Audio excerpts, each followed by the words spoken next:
So yun guys, pupunta pala ako sa Call of Duty event at pupuntahan po si Father kasi gusto po sa kanya magpa-picture kasi idol ko po yun sa Codem.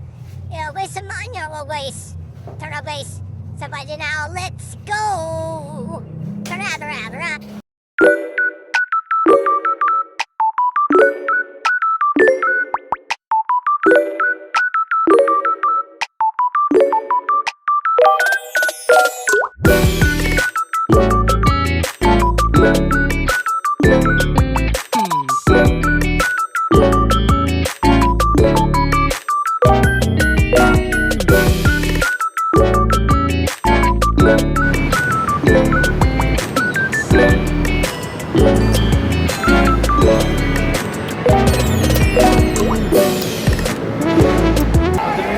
Gusto niyo na bang makita ang pinamihintay ng lahat?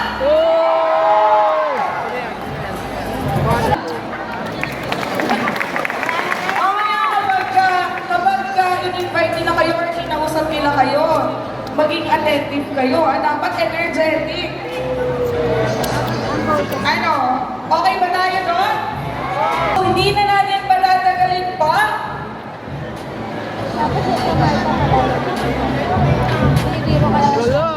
Let us all welcome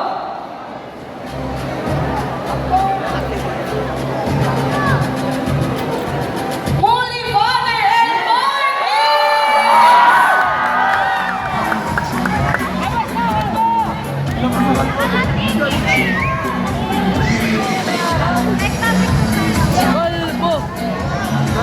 wala pa kayong mga kamay, everyone?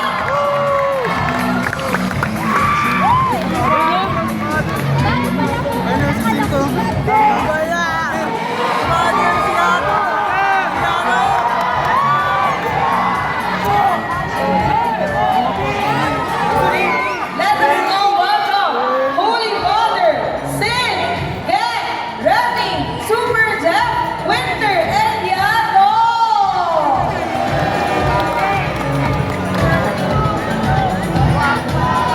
Kamusta kayo guys? Guys, thank you pala sa mga pumunta. Maraming salamat. Kamusta naman kayo today? Kamusta?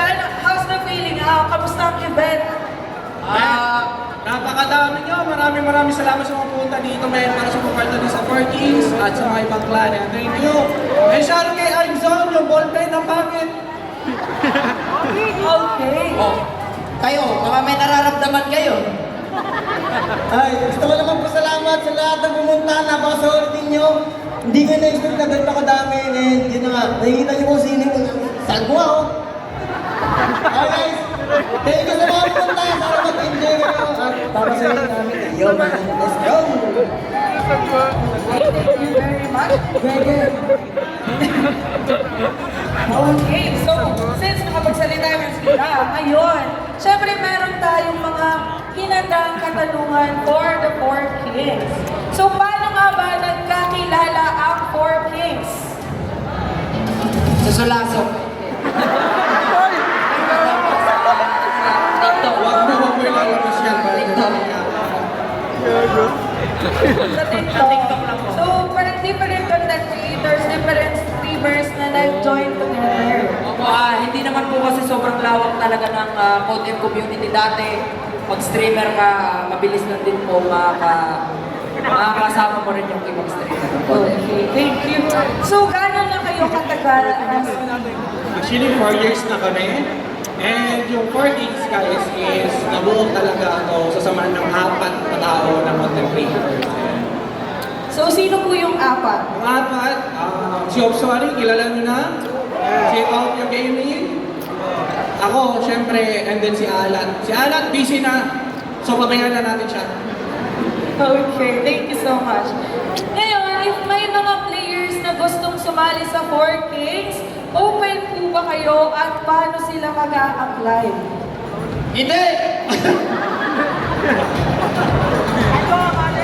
Guys, huwag kayong mag-alala. Kung gusto nyo sumali sa 4 Kingsmen, kailangan nyo dumaan sa tryout. Pero ang tanong, gusto nyo ba na magpa-open tryout na naman tayo? Sa baka ngayon or next year, meron ng open tryout para sa mga 4K guys. Palakpakan naman natin sila. So, any advice sa mga ngayon pa lang naglalaro ng Call of Duty Mobile? Ayan guys, sa mga nandito ngayon pero hindi nyo pa na-try mag-Code M, may kulang sa buhay nyo. I-download nyo na yung Code M, laruin nyo. Sinasabi ko sa inyo, hindi kayo magsisisi. I-try nyo na. Thank you so much. Last but not the least, ano ang message ng 4Kings or ni Holy Father especially sa ating community? Ang masasabi ko lang sa community, ayan, sobrang solid. Maraming salamat sa mga malayo pa, pumunta pa rin dito. Lalo din sa iba mga 4Ks, pumunta din dito kahit sobrang layo pa. Maraming salamat sa inyong lahat sa walang sawang panonood at suporta. Lalo na dito kay Call of Duty Mobile. Maraming salamat. Okay, thank you so much, 4Kings. Ngayon, parang may hamon kayo eh. Ano yung ano? Galaxy May Boys. hamon kayo sa community, di ba? Meron. Ewan ko lang kung tatagos yung mga viewers dyan. Ewan ko lang ha. Sasali ba kayo ng open lobby?